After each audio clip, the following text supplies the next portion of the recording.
It is said that memory does not form in a child until they are past their earliest years, but this has never been true for me.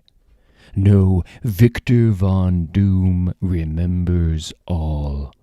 Every moment of this life which has tried so hard, yet failed to break me.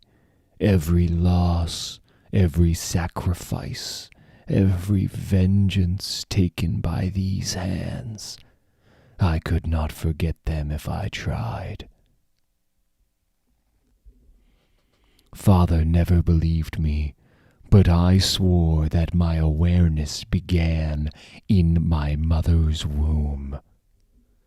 Perhaps it was the demons Mother was dallying with that made this possible. Perhaps it was their touch that opened my mind too clearly and too early. But regardless, while Father couldn't believe my stories, Mother never doubted me for a moment. Of course, my lovely Victor, you're not like other boys. Mama knows that. Mother's loving arms, how I lived for her embrace, as all boys do. If only I could have known why her hands were always so cold.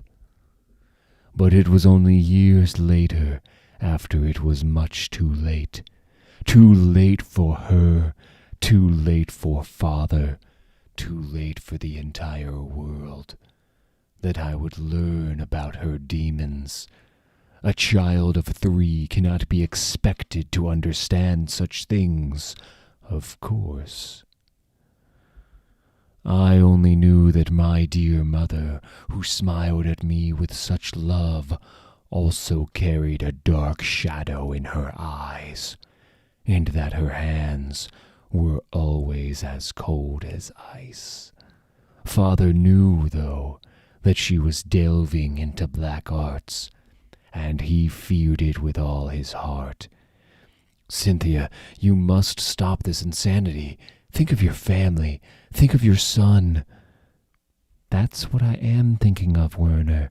Look at us. Our people are constantly in tatters, barely one step ahead of the Baron's persecution.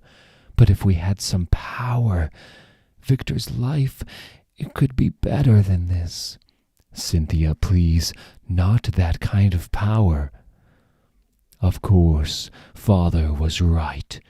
Mother did not understand the sacrifices her desires would demand, nor that the power she sought would be beyond her abilities to control. And so, one night, her spells brought disaster to us all. Manipulated by a demon, she was suddenly filled with a thirst for vengeance on the Baron's men. The soldiers who kept our little gypsy band on the run, who beat us and stole our earnings when they could, who'd done worse to our women. I would hear of her actions that night only later, and only through whispers in the dark. But it was said that she killed many soldiers, and at the same time that the demon who allowed her the power to do so took the life of every child in the village as his payment. No. What if This was not... The surviving villagers chased the gypsy witch into the forest, where she fell to a soldier's blade. Father only found her in time for a tearful goodbye, and to hear the final whispered words he would never share with me. I would only know silent grief from him for years after. His mother's final words. Boris was Werner's best friend, and Boris told me the witch's final words were about young Victor, begging, or rather warning her husband to keep him away from her dark places. I suppose, considering what happened at her funeral, that she was a fair judge of what the boy would turn out to be. We buried Mother in an unmarked grave on a hill in the hours just after dawn. The camp was on the move, trying to get everyone packed up and on the road before the Baron's men found out what had happened in the nearby village. No one spoke, but their faces said more than enough. They were scared for their lives. And they looked at my father, their leader, their friend, their healer, the man who'd just lost the love of his life.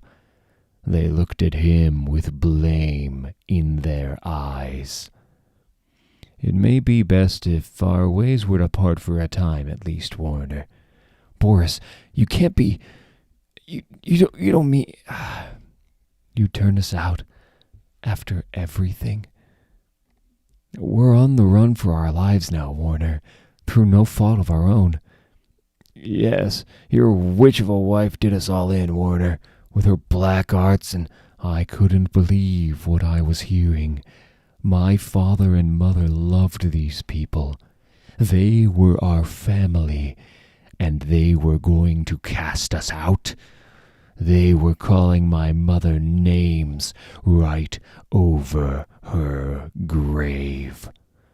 I was just a boy, understand, not long past my 4th birthday, but I understand that this was wrong, so I spoke up. Shut up! Of course, even at that age, my intelligence and vocabulary were far beyond most in our group, so I was able, without much effort, to persuade them to see the light, as it were. Father and I were not turned away. What did you say to them exactly?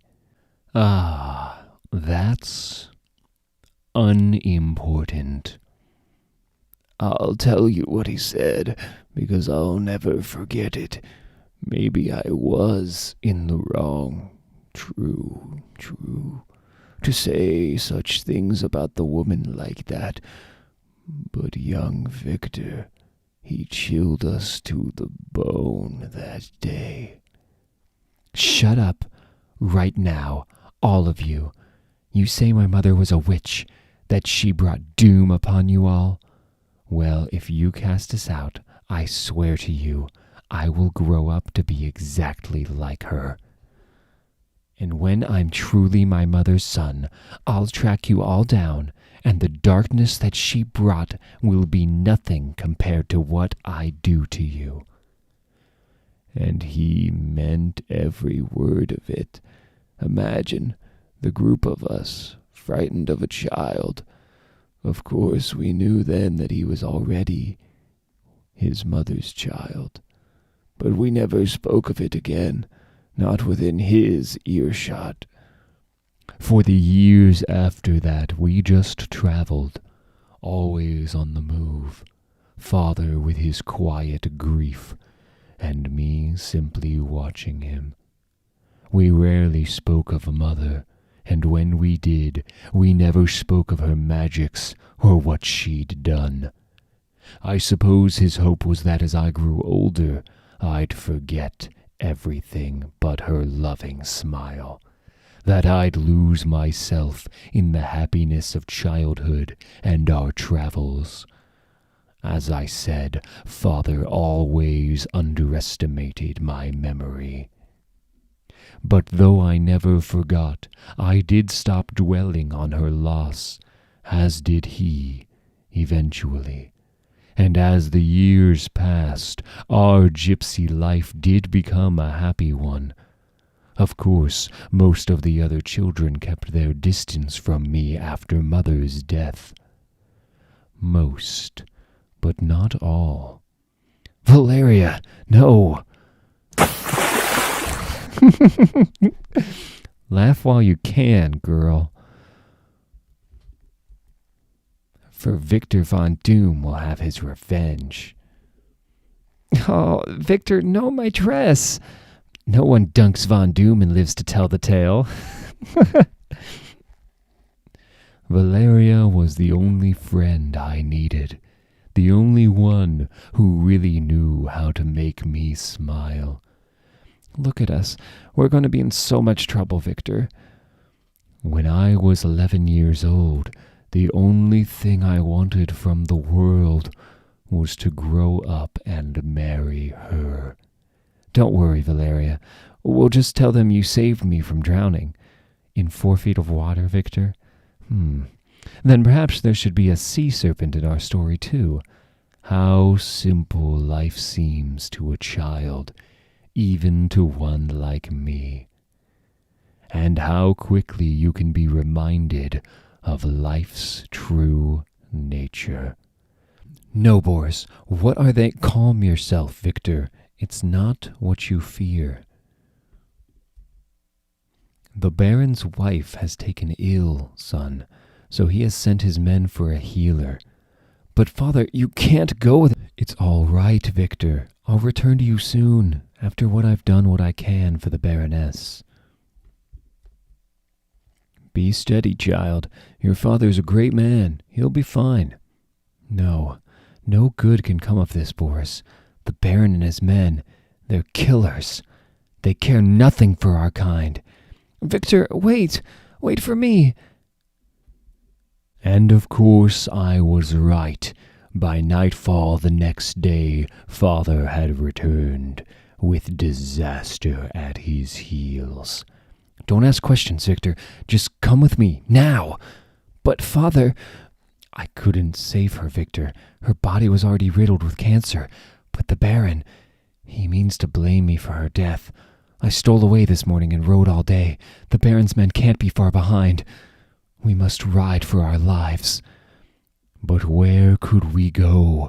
Our tribe was camped at the foot of the Latverian Alps, so the mountains were our only path. And those passes were treacherous, even in fair weather.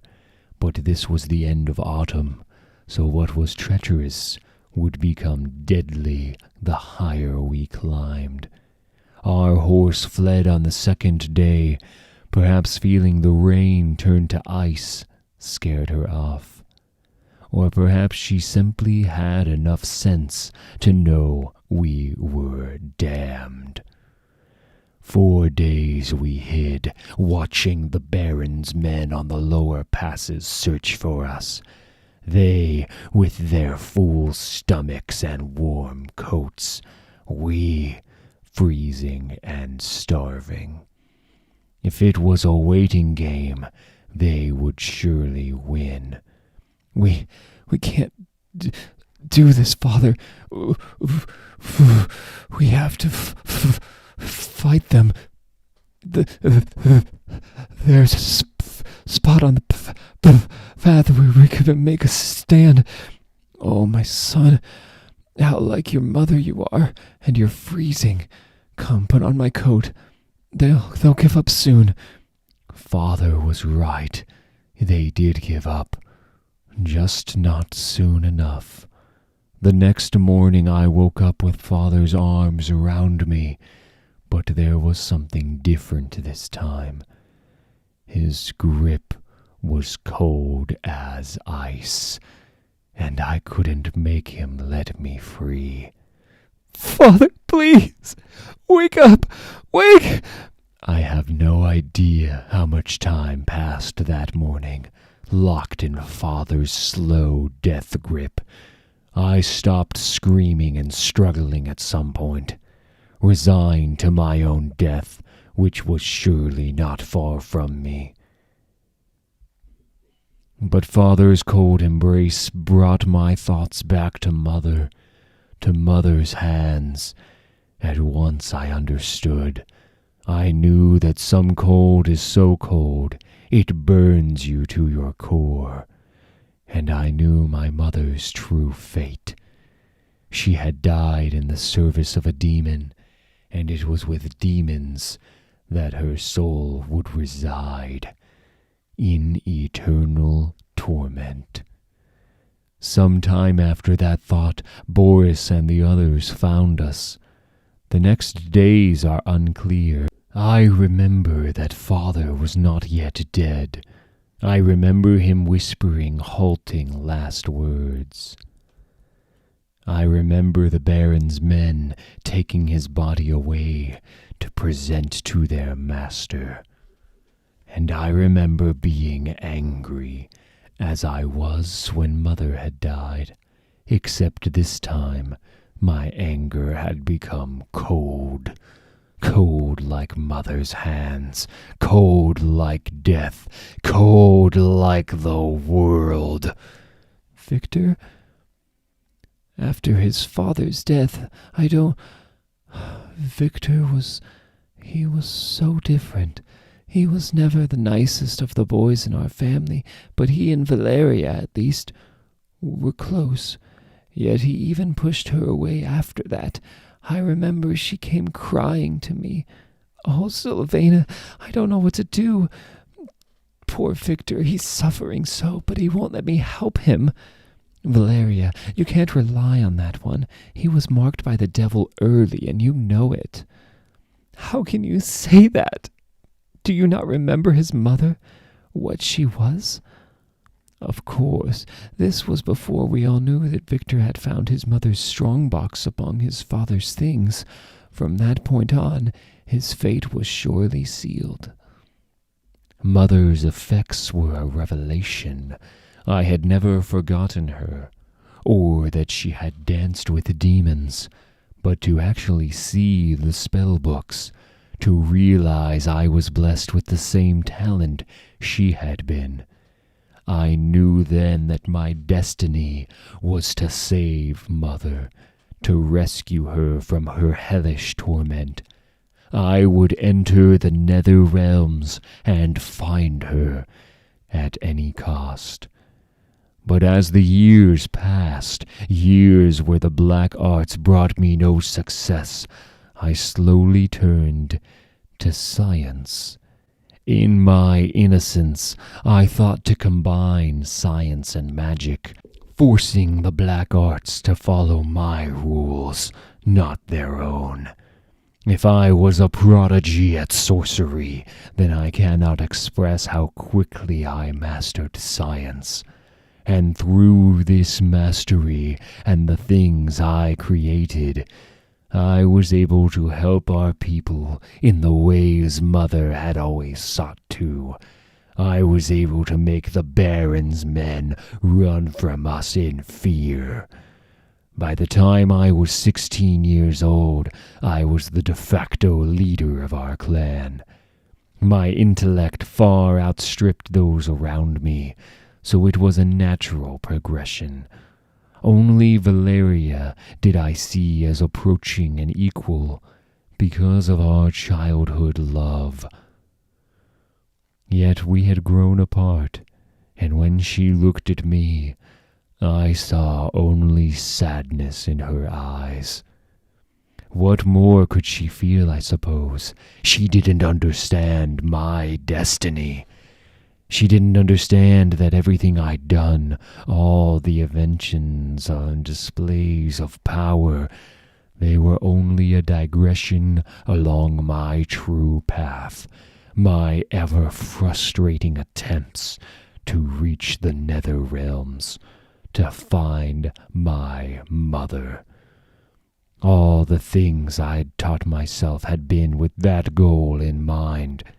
Vengeance on the Baron's men was simply an afterthought to years on the run from these same vicious men.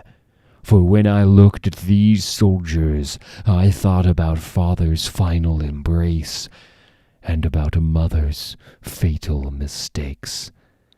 And what drove me to save Mother drove me also to punish the people who forced her to seek counsel from the damned in the first place. But this vengeance was almost like a game, our people striking a blow against the oppressor, and then running for the hills. But one night that all changed. I had gone walking in the night breeze, walking off the frustration of yet another failed attempt to reach my mother. And in my black mood, I lost track of time and place until... You! Halt! I had ventured too close to the route of the wide patrol, and now one of the Baron's men would make me pay with my life. Stop where you are, gypsy! I had left in such a foul mood that I had brought none of my inventions with me that night. Thus, I had no means to save myself from a fool with a gun. You're him! You're that Von Doom! The Baron's reward on your head will have me and mine living in a castle, gypsy brat. No means save one. What? The cold fire. You seek a reward, you foul creature? I pray you find one. It takes far longer to strangle a man than I had imagined. I kept my hands locked around his throat for several minutes after he stopped struggling, just to be certain. And I looked into his eyes to see if there was any change from living to death. But I saw nothing. Inside, though, I felt the cold vanish as I looked down at this poor fool. My hands began to shake, and I suddenly felt the horror of what I'd done. Like a child, for one last time, I turned and ran, thinking this is what she must have felt that night. Thinking, now I truly am my mother's son. My hands were still shaking when I awoke the next day, and the dead soldier's pathetic face stared at me whenever I closed my eyes. It was appalling. How could I fall victim to such a plague of guilt and anxiety? I resigned to block it out of my thoughts. My family's blood was on their hands, and now their blood was on mine. So, the scales were beginning to balance.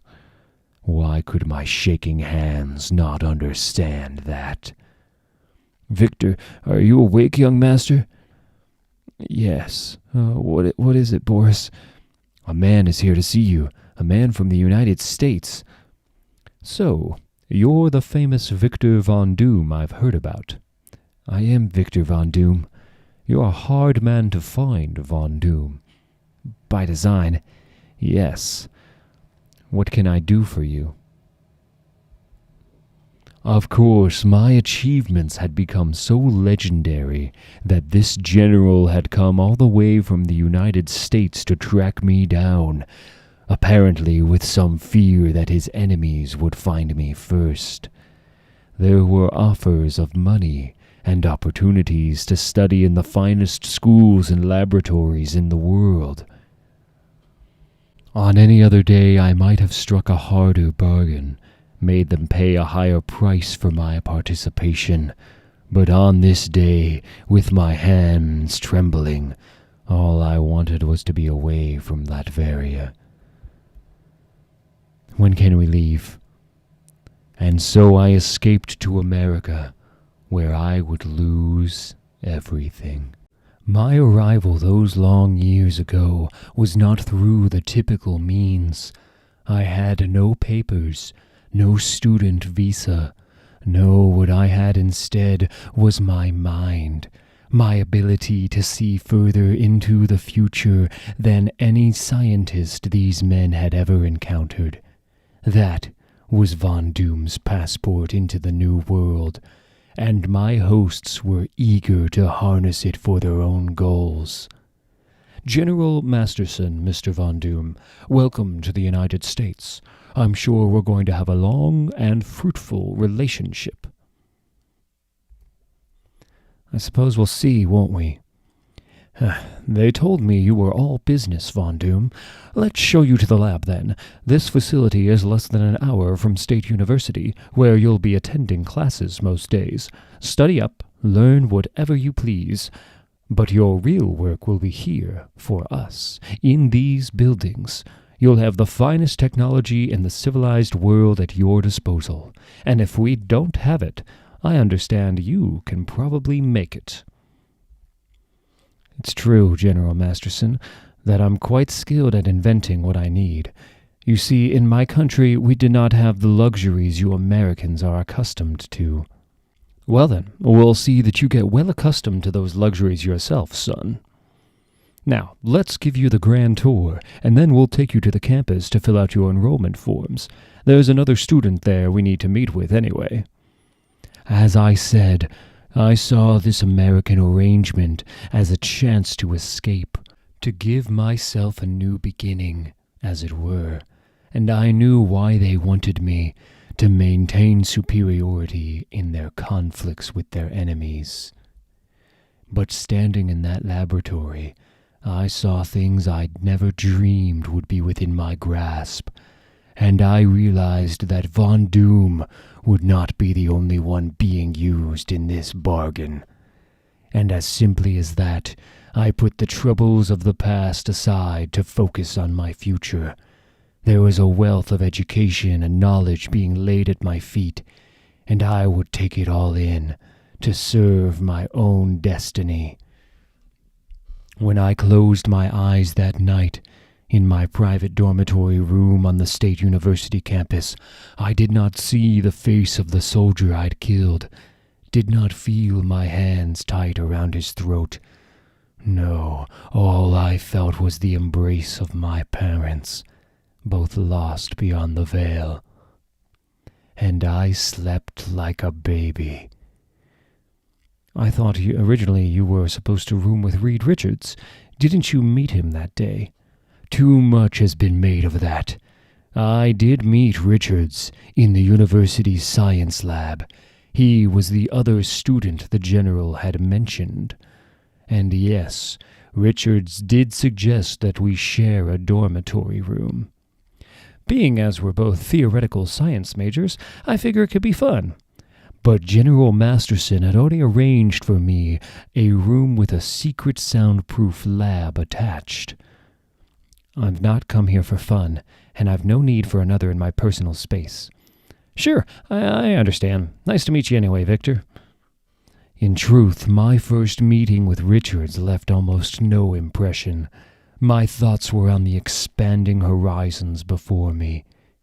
It wasn't until a few weeks later, in class, that Richards truly came to my attention. No, I don't believe that's what Einstein was trying to say, Victor.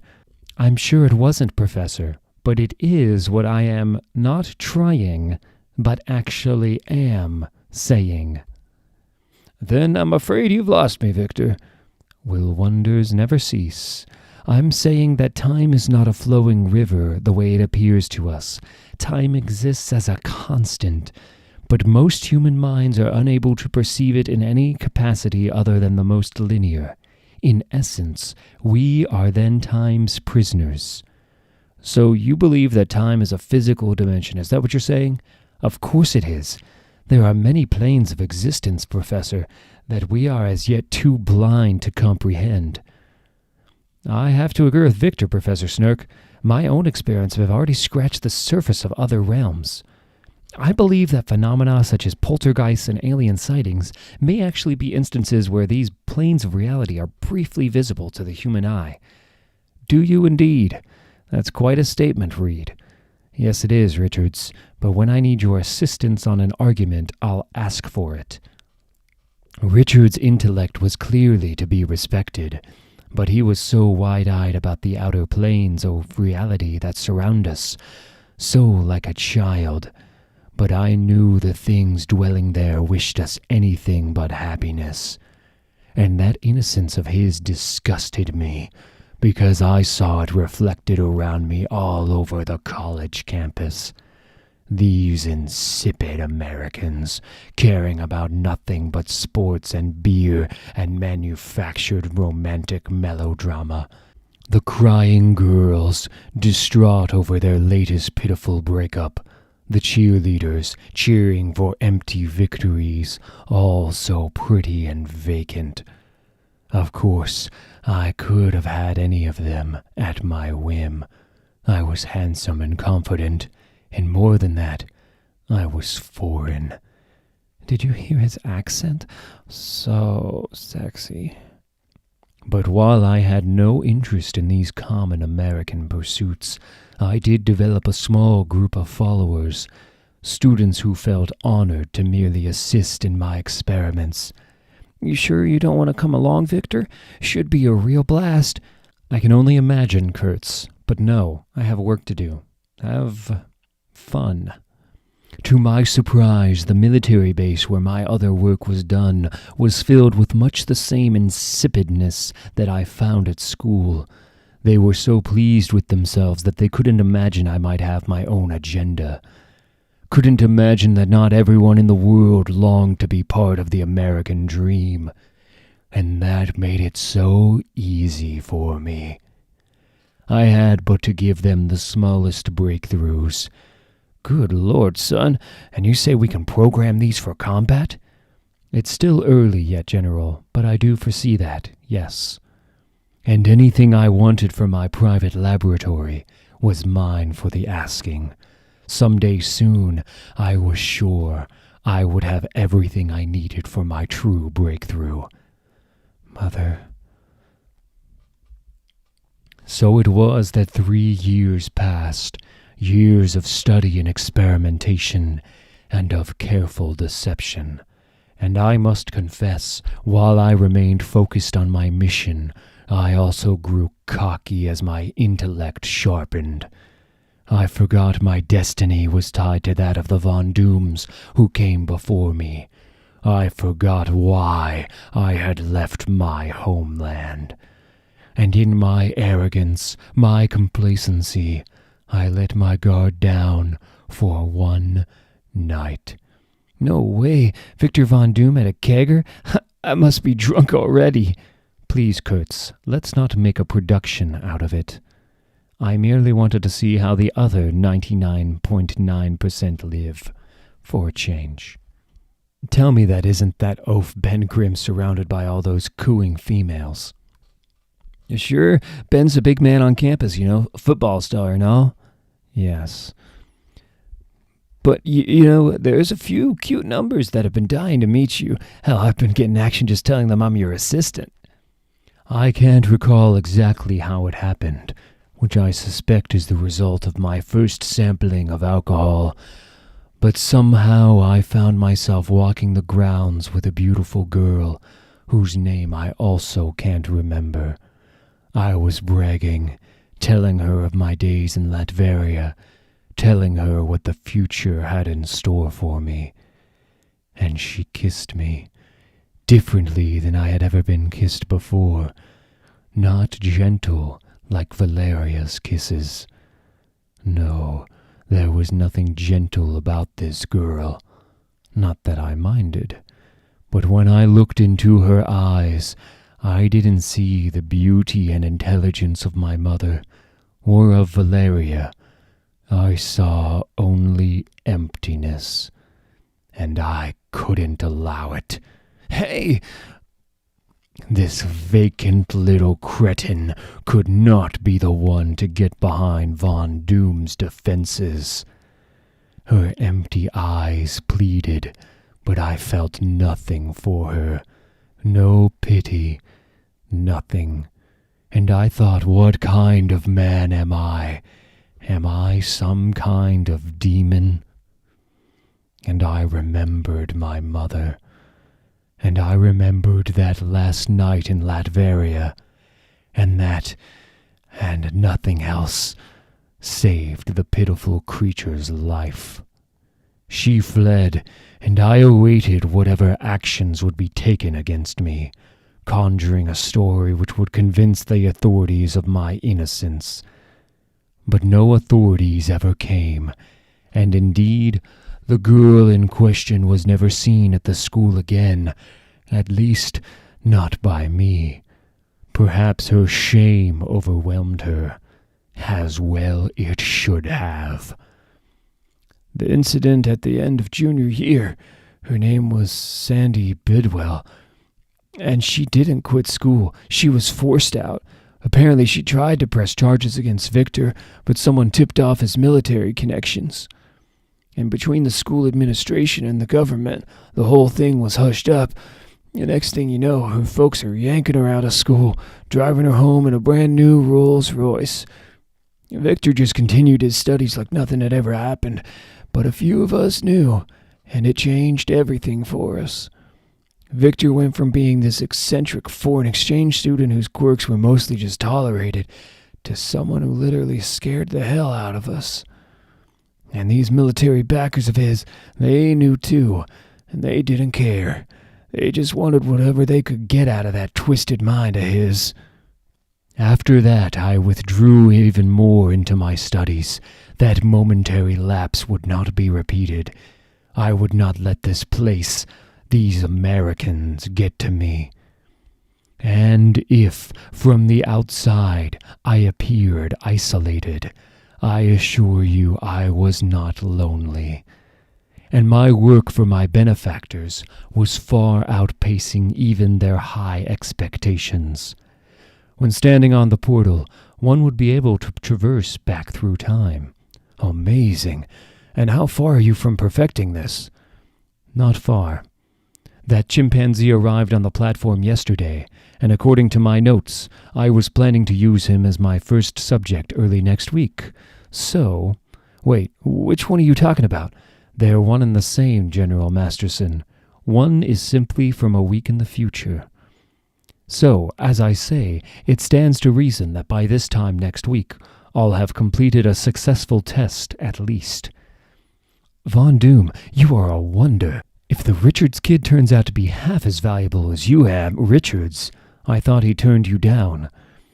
He did, but we came to an arrangement last week anyway. Richards wants in on the space program, so he'll do some work for us to help his chances there.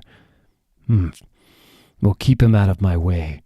Victor, I keep everyone out of your way. That's how we like it, don't we? Now, explain to me why these haven't gone live yet. There are some internal logic problems with the artificial intelligence that I'm still trying to work out. What's the problem? Well, they think they're people, General, and that makes them harder to program. Do they? Not to worry, I'll have it worked out soon enough. Now let me show you that stealth bomb we talked about. In truth, much as I loathed the men I worked for on the base, the work itself was quite fulfilling. As was the work I did in my private laboratory, which was poised for a breakthrough that none could have expected. A breakthrough that would strip reality down to its essence, that would allow Victor Von Doom access to all planes of existence, where I would free Mother from an eternity of torment in the nether realms. Victor, you around? My God, how did he... But that's not... This is so far ahead of the curve. What the hell are you doing in my private quarters, Richards? Besides snooping through my work. Hey, Victor, sorry, man. The door was open and I just couldn't help myself. You're working on dimensional warps and matter transmutation, right? But some of the equations didn't make any sense to me. What language is that? Perhaps you've confused me with someone in need of a collaborator, Richards, but I assure you, I'm not. Get out now. Of course, Richards couldn't understand my equations, because I'd gone beyond pure science, where his intellect was stuck. I'd finally found the synthesis between my mother's magics and science that I dreamed of as a youth. That was going to open the door for me, and I was foolish enough to believe I was prepared for what was behind it. You sure about this, Victor? I can't monitor the energy levels the way it's set up. Just shut up and do as you're told, Kurtz. Sure, I helped him. I told you I was scared to death of him, so I flipped the switch and the whole place blew to hell. Cost me my degree and an eye. It just blew up right away then, like the reporter said. Actually, no, it wasn't right away, really. Time seemed to freeze, and Victor looked like he was disappearing or like he was covered in static. But for a moment, just before everything exploded, I could have sworn I heard him say something. But, Mother, please, I'm so alone. It was not like anything I had expected. I thought for the first few hours that I would lose my mind. Finding her would be like catching a single drop of rain fallen into the ocean. Mother! But at last, after what seemed like weeks, I caught sight of her, surrounded by fire that held no heat, but still managed to burn her constant tears. Victor, no, not my beautiful boy, not here. Why has Warner let this come to pass? I begged him. But I came to save you, Mother. You must not be here, my son. You must flee. You must forget me. But, Mother, please, I'm so... As terrible as her fearful rejection was, the reason for her fear was many times more terrible. Who is this filthy little morsel, Cynthia? Not the beast that stewed in your black loins. Oh, mercy, my liege, I beg of you. What do I see? No. Trespassing. I do not, of course, remember the explosion, but I'll never forget the scream in my mother's throat that preceded it. The next thing I remember is waking up a few days later in a military hospital. Within hours of consciousness, the dean of the university was at my bedside, not to comfort his prize student, no, but to inform me that I was expelled, that I had nearly cost Kurtz his life, that I was a disgrace, and so on and on. I stopped listening because I didn't care anymore. And I didn't care when General Masterson stopped in later to tell me that my expulsion would not affect my work for his people. I didn't care about anything but my failure, my weakness. Days passed without a word from me. I was still lost in that hellish realm in my mind, agonizing over my every misstep. And when I removed my bandages, the agony only grew worse. No, damn it, no! My face was ruined, but worse still, in my scars I could feel the demon's claws touching me, and when I looked at what was left of me, the cold fire touched me to my soul, and his voice echoed in my mind, accompanied by Mother's screams. I had lost all my years of planning and work, and I was but a bumbling fool, a fool who would never be able to look at himself in the mirror again. A week later, locked in bitterness, I was plotting my escape. I would not stay here, would not work for these smug Americans. It was my reliance on their technology that had weakened me, their effusive praise that made me think I was more than I was, that I was ready. And since they had taken everything that mattered from me, I would leave them with nothing as well. Hey! All my inventions, my breakthroughs, every scrap of knowledge I had amassed for their use would be destroyed. Self-destruct in T minus 55 seconds. What in the Sam Hill is going on here, soldier? The lab, General. Von Doom's lab. Oh, God. Sergeant, get me Von Doom right now. I want that in chains. We can't find him, General. He's vanished. That little son of a... And so it was that I left America a broken man, with no thought that I would ever see my homeland again. Oh, I'm sorry, sir. Does it hurt much? More than you can know. My flight from America had left me but a shadow of what I had been, or what I thought I had been, plagued by nightmares. No, Mother, no. Now I was a fractured man, a man with no face. Let her go! Don't you touch her! Such a funny little man you bore, Cynthia. Shall we let him see you burn? Mother, run, Victor. He will kill you. Run? Where is it you think you can go, suckling? I am inside you now.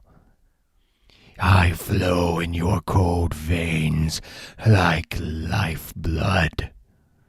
So how can you run from yourself? No, no! You will never escape me, just as your foolish mother will burn for all time in my eyes. No! Nearly every night it was the same. Nightmares that felt so real. And when I awoke, I could feel the scars under my bandages pulsing with the cold fire of the demon's touch. I had fled for months, trying to lose myself in the ancient cities of Eastern Europe, where the Americans would not find me even if they dared to look. But wherever I went, there was one thing that always dogged my steps, that haunted my days and my nights. My failure. My whole life had been bent toward a single purpose, to save my mother from her torment. And when the time came, I crumbled like a child in the face of true horror. I will confess that I was a bitter man, adrift on a sea that spiraled ever downward, lost in the darkness of my soul. Out, Otto! I've told you before, you drunken fool. Stay out of my stairwell. Oh, young Master Von Doom. Such a nice boy. Sorry to disturb you. I only sought shelter from the cold. Well, seek it elsewhere, old man, if you know what's good for you. You'll learn to stay out of my way. I spent most mornings simply wandering the streets, nervous energy from my dreams driving me out of my basement rooms. My bandaged face brought an untouchable anonymity that I found pleasing. I could be present without really being seen. People looked at me, then quickly looked away. But when night fell, fear of sleep and dreams kept me working long hours, trying to create the fantastic out of parts salvaged from junk shops, compulsively working and reworking the same devices, seeking a perfection I now knew would never be mine. I suppose my rooms must have looked like those of a madman, but a madman is often nothing more than a broken genius.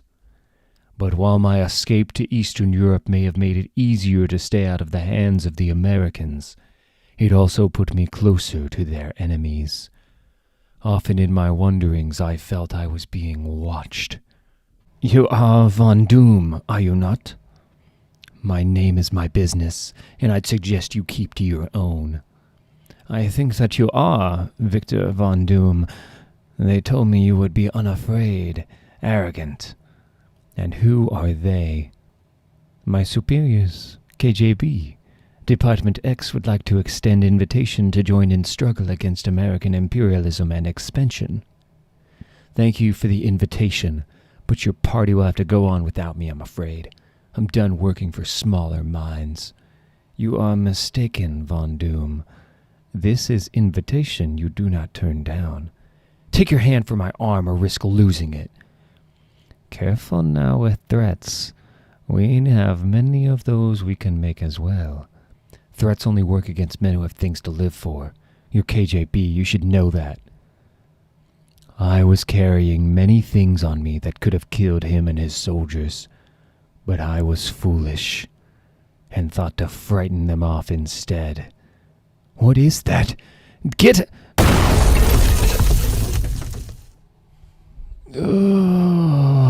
Listen to me, you vile little toad.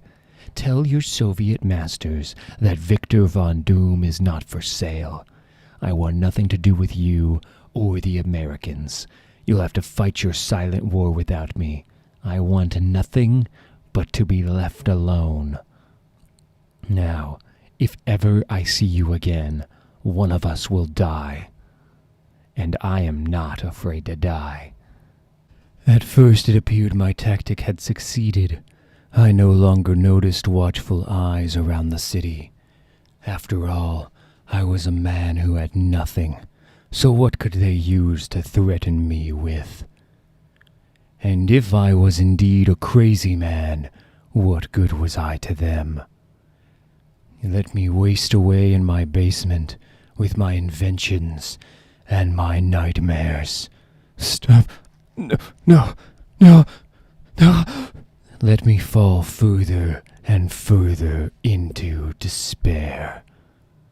Soon the money I'd saved during my years in America would run out, and what would I do then? I was pondering that exact question on the morning everything changed. It was a day like any other, really. Get out, old man! Drink yourself to death elsewhere! And it had been months since my encounter with the Soviet agent. Still, ever vigilant, I kept watch for anything out of the ordinary. But never did I expect what awaited me in the public square that morning. Victor?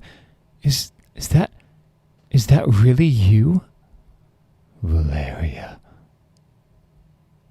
Oh, my Victor, what has happened to you? How? Wait, I don't understand. How can you be here? How did you find me? It's a long story. Is there somewhere we can sit down, away from all these people? We found a corner in a small cafe, and this lost friend of my childhood, the one woman other than my mother that I ever truly loved, told me her tale. For months the Baron's men had been raiding our family's caravan, searching for clues to my whereabouts, no doubt a result of my time in America. The Baron was trying to gain favor with the United States, offering to deliver me to them. After a few of these raids, many in the group feared for my safety. I was their leader after all, though I'd been gone many years. But a fortune-teller named Christos told Valeria that he'd seen a vision of me in his teacup. The master, he needs you, girl. He said that you had been injured, and that I would find you here, in this town, with your face hidden from the world. Christos, I always found him nothing more than a fool. His predictions have grown sharper lately, and look, here you are. The family had decided to send Valeria to search for me, using what money they had to buy her passage. The fortune-teller said that I was lost, that my mind was unraveling, and Valeria had left her homeland for the first time on nothing more than that. She had come to save me. And I must admit, for the next few weeks, it appeared likely she would succeed. The hole I was sinking into suddenly disappeared. the darkness of my thoughts eased, replaced by her familiar laugh, her caring touch. She didn't even look away when I showed her what the demon's touch had done to me. After all my losses, maybe oblivion was not to be my destiny, I thought.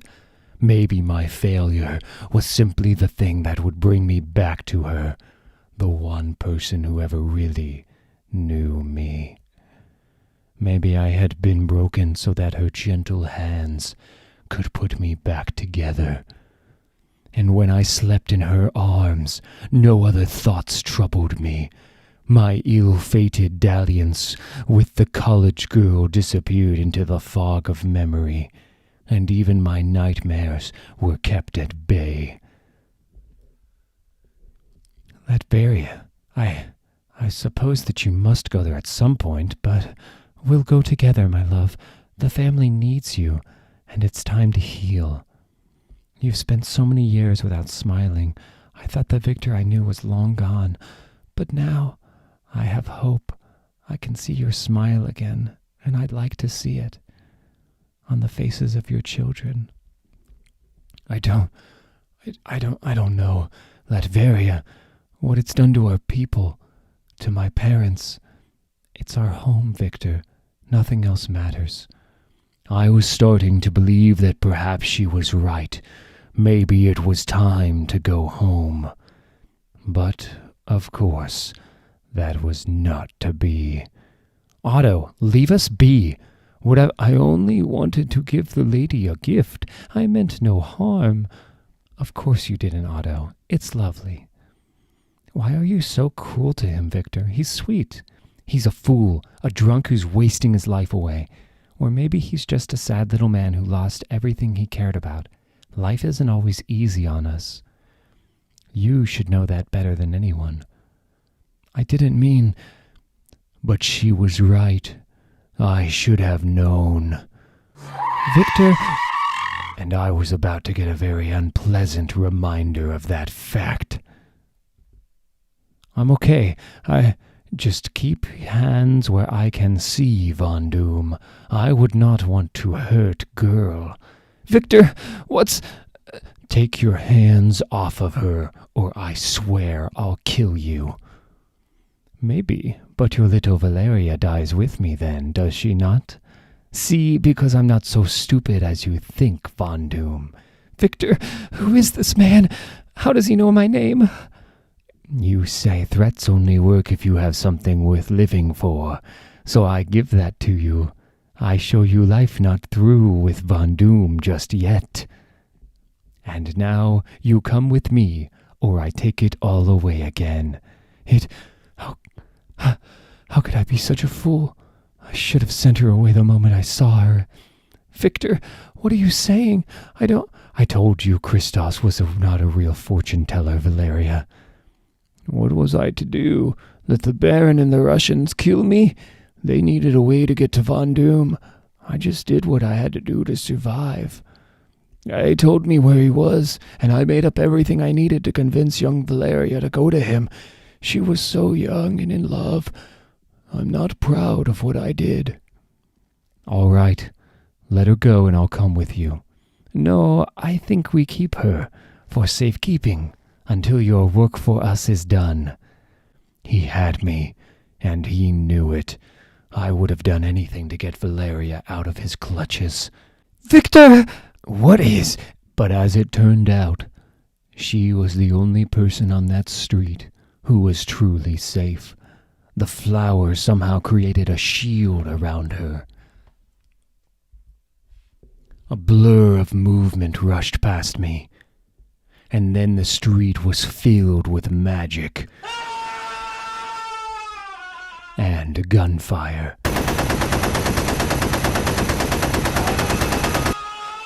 And then it was over. But my story, it turned out, was just beginning. Victor, what just happened? I don't... Otto? Almost missed my chance to save. Old legs too slow. Almost. You knew they would... How? How did you do all that? Listen to me, young master. I am not who I seem. I come from a temple high in the mountains of Tibet. Long has it been foretold that a man who lost everything, who hides his true face from the world, would come to our temple to learn our ancient secrets, and that man would become our master. What are you talking about? You're insane. I'm not... No, it's true. You are the student who will best the teachers. You cannot deny destiny, Victor Von Doom. I know, because I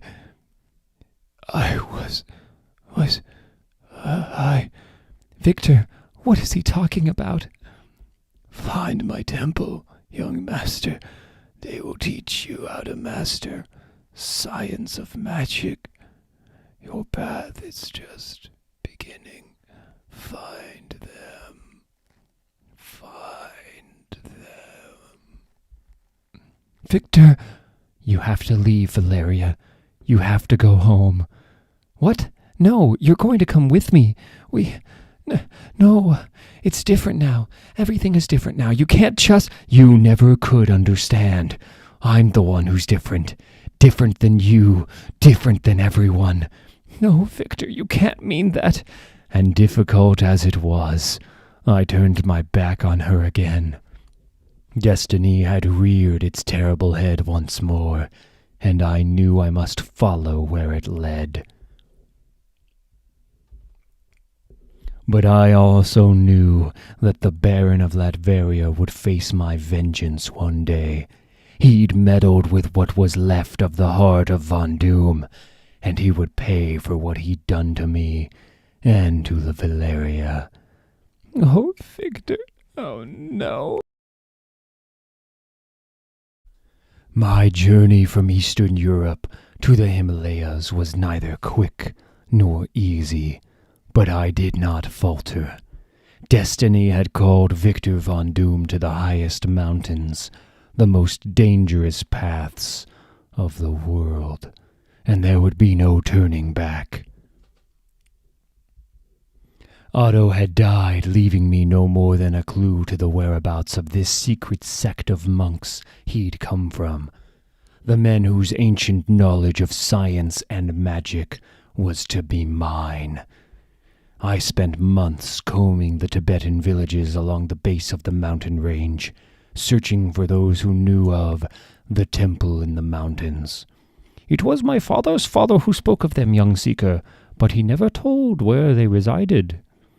More months translating ancient scrolls and tablets, sifting through religious drivel for the answers I sought, until at last I found something in a charred parchment from 600 years earlier. A reference to wise ones who had experimented with things beyond mortal ken, and who, upon the outrage of their brothers, had fled to the mountains. A crude sketch mapped their theoretical location, high above a nearby temple. It wasn't much, a guess made over half a millennium ago, but it would have to do. If they were up there, I would find them. Survival in the mountains was not easy. I'd grown up around the Latverian Alps, had suffered beyond reason in their harsh climes, but this was a world unto itself. A lost horizon of wind and snow, where the clouds above separated to show that the peaks climbed ever higher still. A man could wander those mountains for a lifetime, a mere 10 meters from that which he seeks, and never even know. But of course, I was no ordinary man. I had my own devices to help my progress. Devices to keep me warm, and to clear away blocked passages. Yet still, even with all my inventiveness and all my willpower, the mountain nearly broke me. It began in my sleep, the cold creeping into my bones, then into my dreams, where it was always so cold it burned. Your pleas mean nothing, witch. The boy failed you, but perhaps he saved you from the fire after all.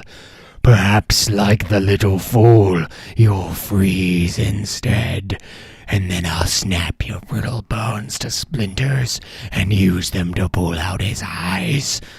No, no, no, I beg of you, let my child be free. Fool, he is your child, cursed from birth. He was never free. Ah! The mountain, the dreams about Mother that had returned since separating from Valeria, the demon's touch pulsing under my bandages. Given enough time, they would drive me insane. This I knew. Just a dream, not Mother, not real. And then my food ran out. So for the next days I wandered, starving, nearly aimless, but always climbing. In the wind, I could hear the voice of the demon, whispering, "Join her, Von Doom. Come and join your mother on the altar of blood." And in the haze of sleet, I could see his shadow, stalking me like the easy prey I had become. But it was not the demon. The Yeti, a beast of legend, and now here it was, hoping to make me nothing more than a memory. I had not planned for this, and in my weakened state, it almost made me laugh.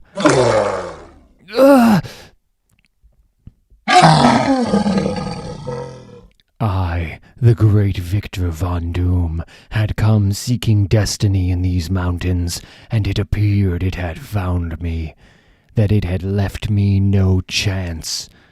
But maybe this would not be my last moment after all.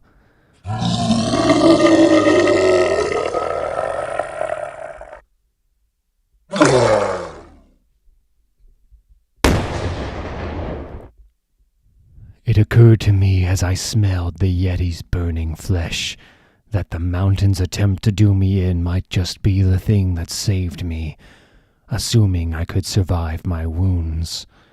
That night I was forced to cannibalize the last of my devices to create a fire. Then I did what I could to bandage my wounds, shutting out the pain of the Yeti's claws. It was not difficult. I had known the touch of claws far sharper. And though weakened from the attack, I knew I must continue. I had to be close. But as I climbed ever higher, I could feel my wounds opening, feel the blood seeping down my side. And I wondered if I was to share the fate of my father, to die frozen in the snow. My last thoughts before losing consciousness were of that day, so long ago, when the cold first crept into my bones, the morning I learned the truth about the world. I know not how long I lay there, certainly long enough to kill any normal man. You see his face, but I do not recall the hands that lifted me from that cold embrace. Nor do I recall the trip to the doors of the sacred temple. I only remember waking a week later with my wounds healed, knowing that once again I had succeeded, had done what no mortal man ever could. He's awake. He survived. Come, everyone, look, he is alive. And this place of wonder, this lost temple in the mountains, would teach me all I had left to learn. I would surpass these monks. They knew it. And when I did, destiny would be mine to shape.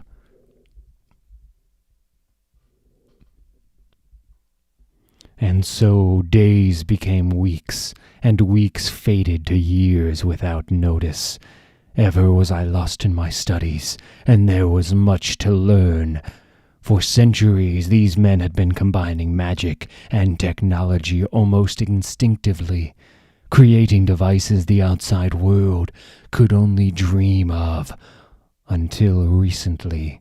As my studies wore on, I began to lean again towards science, but this time with the eyes of the one who has seen that nothing is impossible, that no laws of our world are absolute.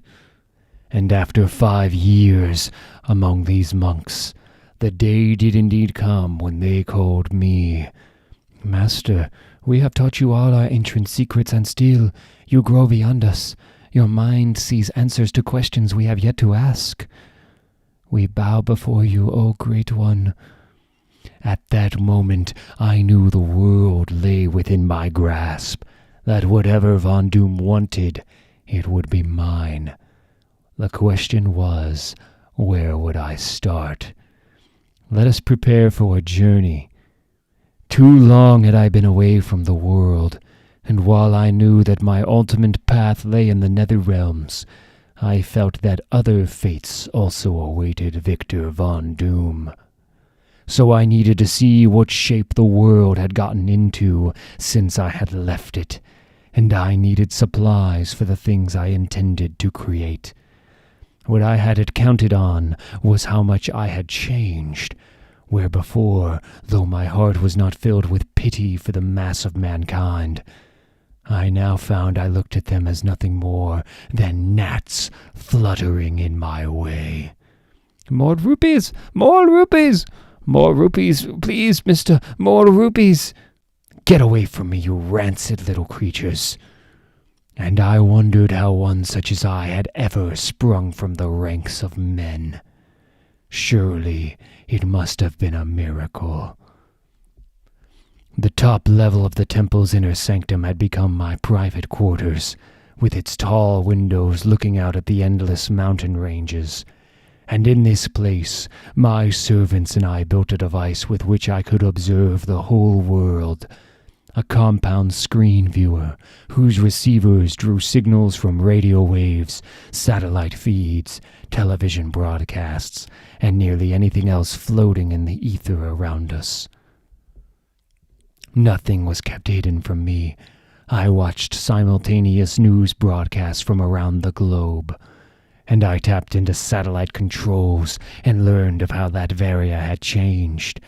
The man responsible for my parents' death had now taken the throne. I felt bile rise in my throat, hatred for this man suddenly pulsing in my veins. But then I saw something else. Here with Dr. Reed Richards, whose innovative approach to space travel has impacted NASA like nothing since the moon landing. Richards. A man who, it is whispered in scientific circles, may be the smartest man in the world, if not the universe. The smartest man in the world, if not the universe. May be the smartest man in the world, if not the universe. Richards. Suddenly, the day of my failure in college came back to me. I recalled Richard snooping through my papers, questioning my science. Oh, that's really exaggerating things. I'm just a man who, and all at once I knew, Richards was working for the American military, and they must have sent him to sabotage my work. Richards was responsible for the flaws that had allowed the demon to touch me. Richards. Dr. Reed Richards. After we constructed the multiple screen viewer, the master became eccentric, especially when he saw his old rival's success. From that day on, he insisted we call him Dr. Doom. Some among us found it odd, but he was our master, our leader. We always knew he would not be like other men. My plans were nearly formed in my mind, the first steps toward my true destiny taking shape, when my dreams returned. to remind me that while I may have considered myself removed from humanity, superior to their masses, I shared one thing with them: their frailty. I awoke overwhelmed. Images of Valeria's face, of the soldiers taking father away, of mother lost so long ago to the demon. These things assaulted my mind, and I was filled with sorrow. My body ached of it. This was the demon I knew, alive in me, trying to prove I was but a mortal man, that he could touch me any time he wished, and I would fall to pieces. This had to be stopped. Von Doom would not be like other men. No emotion, no pain, no cold or warmth would affect me again. Work began the next day. More fire! Do you hear me? I need more heat! More! On my master stroke, using what I had learned in this temple, I would remove myself from this world. I would create a second skin. Adaptive technology would line the inner working of this armor, and an enchantment would seal it from the demon's touch, would keep him from my dreams. But the cold metal on my skin would remind me of his existence, and that he held my mother's soul captive in his realm. For now. Let us know if it pains you, master. Pain? That is for lesser men. From this day on, I know no pain. Bring me the mask. It is ready, master. Yes, it is perfect. Never again will mortal eyes gaze upon Victor Von Doom. From this moment on, there is only what I have become. There is only Dr. Doom. And so, what then? Then I began claiming my destiny, which I knew must begin in Latveria, the place that had destroyed my family. It was there that Dr. Doom would first make his presence known to the world, where his mark would be left in flame and the blood of tyrants, the blood of lesser men. So I took one of my most faithful servants, Laren, to aid me in my task. I am honored to be chosen to assist you, master. Of course you are. And I flew across the frozen sky on a device of my own making, toward my homeland, far away, plotting the course of my revenge. I found my homeland was much as I had left it so many years before, a place whose beauty had long ago collided with poverty and decay, where the needs of the rich were paid for with the sweat of peasants, where debtors' prisons stocked the workforce with slave labor, who toiled under the watchful eyes of the king's soldiers. Yes, Latveria was a place which would welcome the change Von Doom would bring. After a week of careful study, I knew exactly how to best make my presence known. Laugh not at the people you oppress, soldiers of Latveria, for the time of your reckoning is at hand. So swears Dr. Doom. Hey, you just stay back. What the devil? Close, soldier. But I've seen devils, and believe me, Doom is something else altogether. Fire! Kill whatever it is!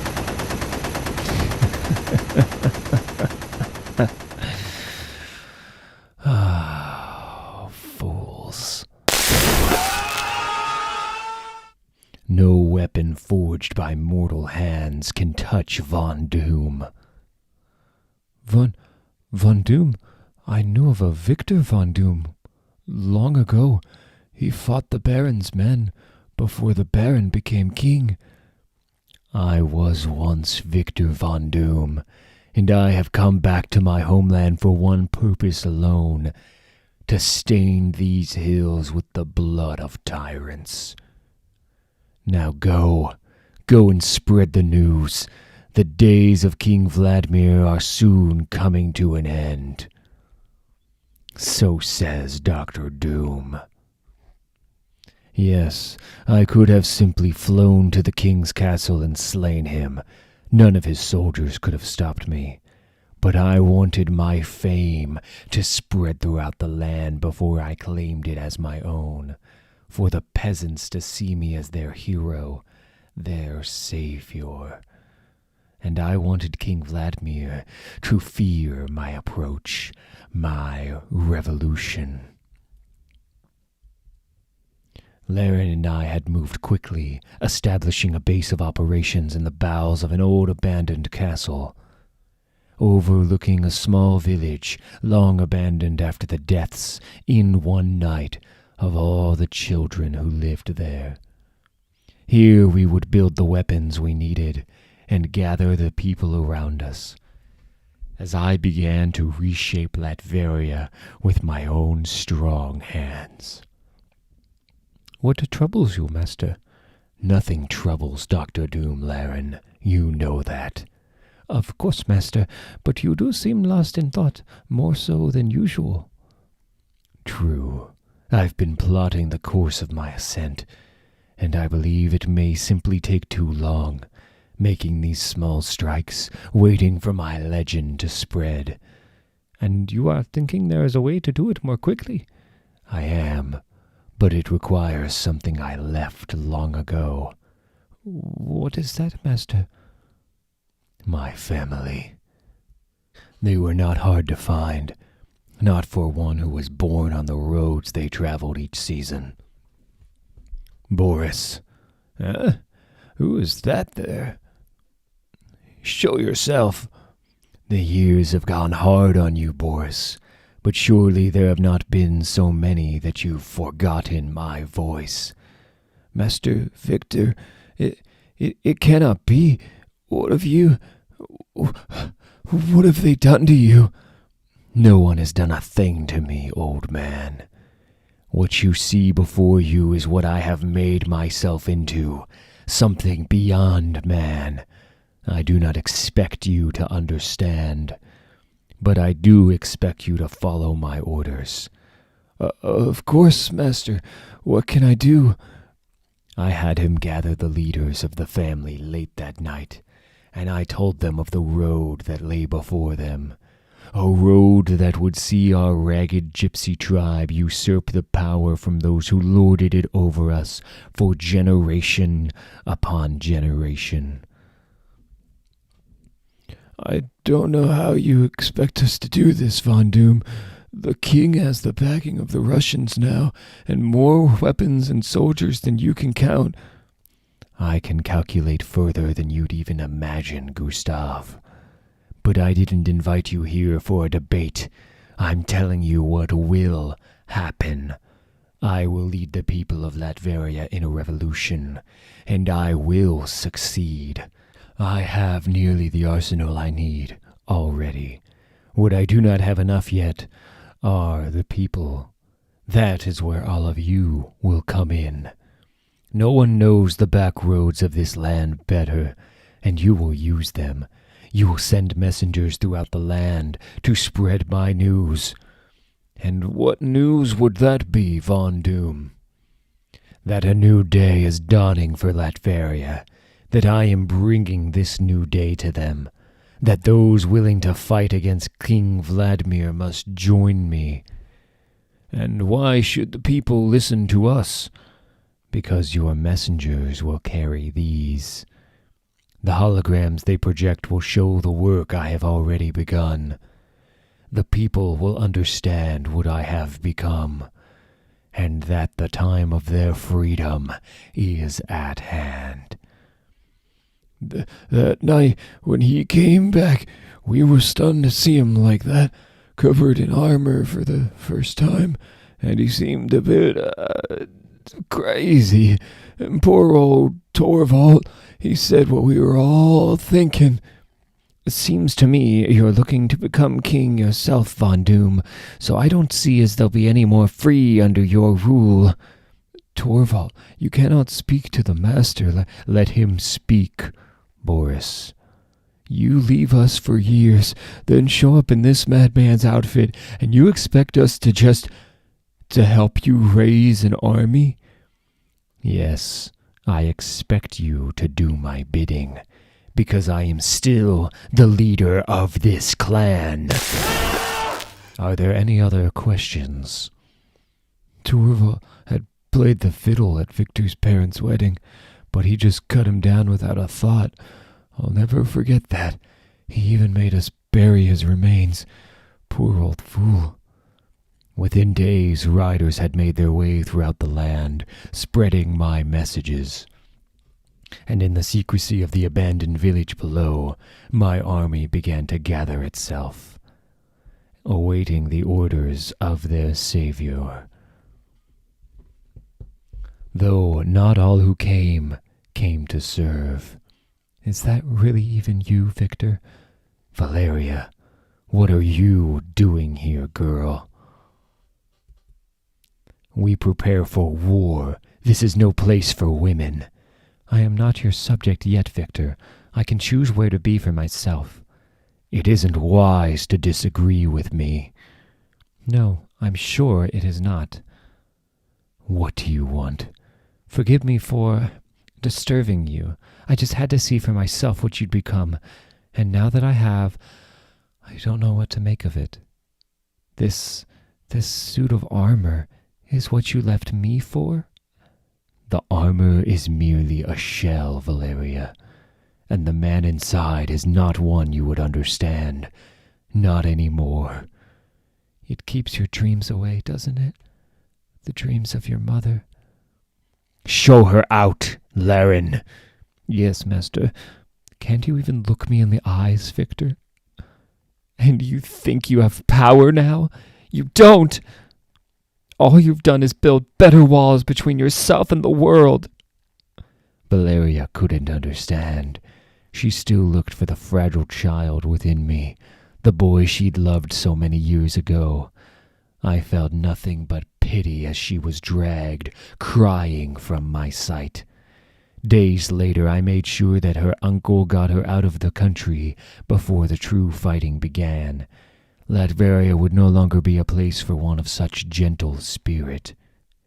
No, Latveria, until I held it in my own hands, would be a place of fear and blood, and not much beyond. As my strength grew in numbers, so also grew the frequency of my assaults on the king's men. With each legion led by creatures of my own imagining, robotic soldiers much like the ones I'd begun during my years in America. But I'd perfected them this time, and simplified their logic protocols. Now they listened to no one save Doom. They did only my bidding. We began driving the king's men from villages and towns. My rebellion forces were simply more than they could withstand. It was all going exactly as planned. By spring's end, I would be face to face with the king. On a field of corpses. And with each small victory, more of the downtrodden in my homeland rallied to my side, to fight for freedom, to celebrate the change that was upon them, to bask in the glory of Von Doom. But elsewhere, such change drew another response entirely. My liege, he claims to be a messenger from their leader, this Dr. Doom. I was to deliver this to you. Doom will speak for himself. Very well. Take him out back and shoot him, Captain. Yes, my liege. But wait, I'm a messenger. How will you deliver your answer? Perhaps I'll have them stuff it in the mouth of your corpse, traitor. No! King Vladimir, I am here to offer you one last chance. Chance for what? To live, which is more than you deserve. What right have you to speak thus to your king? You are no king of mine, merely an old man raised beyond your station, too late in life. But to me, you will always be the Baron. The sniveling little man who drove my father to his death because he could not cure your wife's disease. Von Doom, then it is true, you are the Dr. Doom they speak of. I am, and I make my offer only once. Surrender now, or die at my hands, old man. Urgh! You did not expect him to surrender, master. No, Laren, and I'd have been very disappointed if he had. After all, the true spectacle will begin tomorrow. Bot 14, field report. Bot, Leader 3 reports Soviet supply line ready for destruction. Master Doom, awaiting your orders. Transmit order to Bot Leader 3. Destroy. Order transmitting. My people, the king has rejected my call for peace. He has rejected my offer to spare his life. And so tomorrow we begin the final march of our journey. A march to victory. To victory! To victory! To victory! To victory! To victory. I could almost taste its acid flavor on my tongue already. The people of Latveria had rallied to me, and the battle lines had been clearly drawn. So began the march to war. A war I would bring to the very doorstep of the feeble man who thought himself my king. And while my men and I had made numerous strikes over the past weeks, the battle we now waged was unlike any that had come before. This was a true clash of forces, with no quarter asked and no mercy given. This was the war that would define the future of my country, that would spawn the legend of the power of Dr. Doom. And all who would stand in awe of that power by the time the sun set on the Tamanek Valley that day, all who still lived. And from the Tamanek we would march north to the capital city. We can make the journey by dawn tomorrow if we march through the night. My lord, I'm unsure if that is possible. The men are exhausted. If we don't allow them to rest, the next incursion may not go as well. Yes, perhaps you are right, Captain. But perhaps the people need only see their leader for their feet to find the will to march on to victory. Come, walk among our forces with me, and see what a word from me can do to the human spirit.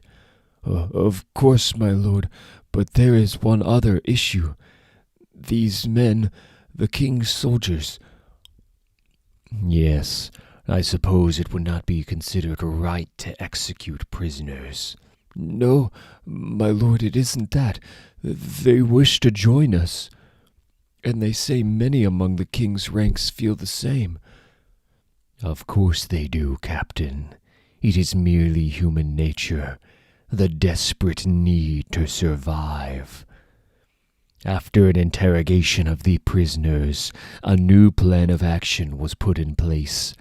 We would march the next morning, and one of the prisoners would ride ahead to warn of our approach.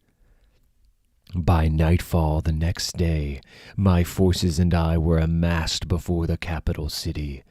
waiting for the siege to begin at first light. It must have been a terrifying sight to behold. The armies of Von Doom at his doorstep. They are everywhere. Is there no one left in Latveria who hasn't joined that lunatic's cause? There are many, my liege, but Von Doom's army is vast. My men and I will do what we must to hold them at bay. Is it a lost cause, then, Captain? Our supply routes from the Russians have been cut off, so whatever reinforcements we hoped for will not arrive. But we still have the high ground, so we may prevail. No man has breached these walls in 400 years. But I fear this is no man we're dealing with, my king, and the weapons of his army are unlike anything that has yet tested the fortress walls. Find me your fastest horsemen, Captain, and have my sons brought to me. Of course, my king. My rule may fail, but my line will endure.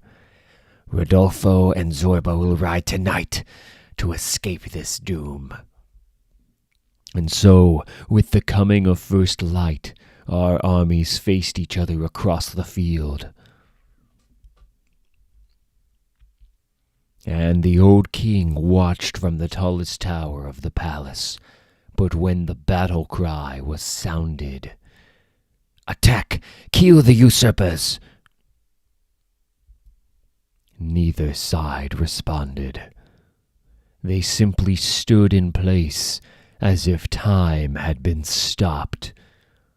What witchcraft is this? Give them the signal to attack again! I am giving it, sire, but they do not obey. No! Yes, the only movement on the field of battle that morning was mine.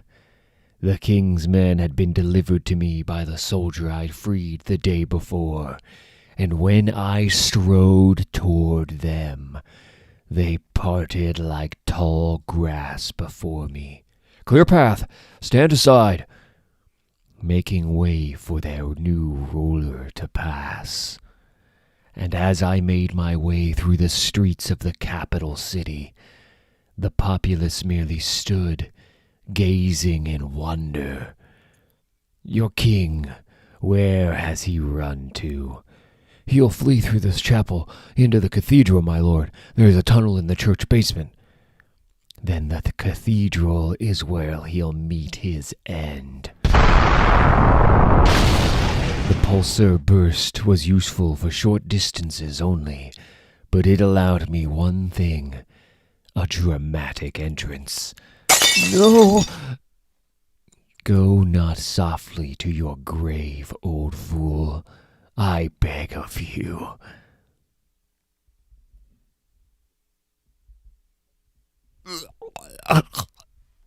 And within the sacred walls of his temple, his gods did not protect him from the iron hands of vengeance.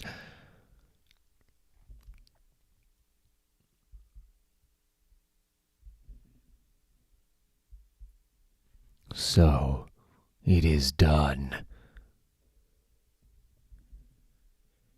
And now, a new age begins. The king is dead. Long live Von Doom. My forces are yours to command, my liege. After that, things moved quickly. Latveria had been literally dying for progress, and I brought it to them like a hurricane. King Vladimir's castle was razed that week by my robots. The town of my mother's downfall was named the new capital city, and in no time its barren homes began to fill again with life. By fall, I'd made additions to the modest castle where my rebellion began. And so it was, on the days overlooking this town and my people, so many of them that they crowded the streets, that Victor Von Doom was crowned monarch of Latveria. Let an era of peace and prosperity spread throughout the lands. So says Von Doom. And there was peace. For most. But even in victory, I knew that I would not find solace so easily, and thus began a ritual that would last many, many years. Come to me now, O darkness, O cold. Come speak with Von Doom, whom you have wronged. You have changed, young suckling. Improved. This spell will hold for now. It will need but a moment, for that is all I require. Then speak, while my amusement gives me patience. I wish you to free my mother's soul. And why would I ever do this, when her suffering is my delight? When I can crush her bones and watch her crawl. But I will make you a deal, because that is what we demons do. Name it, and it is yours. One night a year, I will allow you to fight for freedom. But every time you lose, the people of your country will grow to despise you more and more. In just a few years' time, you will be the most hated man in Latveria. And if I win, then you will have her freedom, but she will still be beyond your grasp. For where her soul goes from here is a place you will never enter. And so, in a way, I will still win. I accept the deal. There was never a doubt that you would, King Fool. So each year, when the storms raged through the valleys, my servant Boris and I would descend to my deepest dungeon, where I would face my only true test in this world. And were you ever able to save her? I think. Odd. My memory is hazy on this point. I tire of this. Leave me to my rest. Of course, Your Highness. There's one last thing I'd like to get on film, if you'll allow it. It would be a real coup if I could get a look under your mask. Boris said that you'd cooperate if I mentioned Valeria. Ah, Valeria. Very well. But know that what you are about to see has been hidden from the world for decades. And though I care not for the flesh of existence any longer, I warn you, it is not an easy sight to behold. No, indeed it isn't. But thank you for your time, Your Highness. It's been quite informative. Worked just like you said, Boris. Is Valeria his failsafe word? In a way, yes. And this Doombot, he truly believes he's the real Victor Von Doom. He does. He even ruled for a time when the Master was otherwise engaged. But those memories, can they be relied upon? They are the Master's story, in his own words, programmed into the machines he built to stand in his place. That this robot grew too human, beyond even the Master's expectations, proves their veracity, I think. That machine is so like my Master, he cannot bring himself to destroy it. I don't know how to thank you for this, Boris. The access to all these prisoners, it's been illuminating, to say the least. Their view of Doom, along with his own words.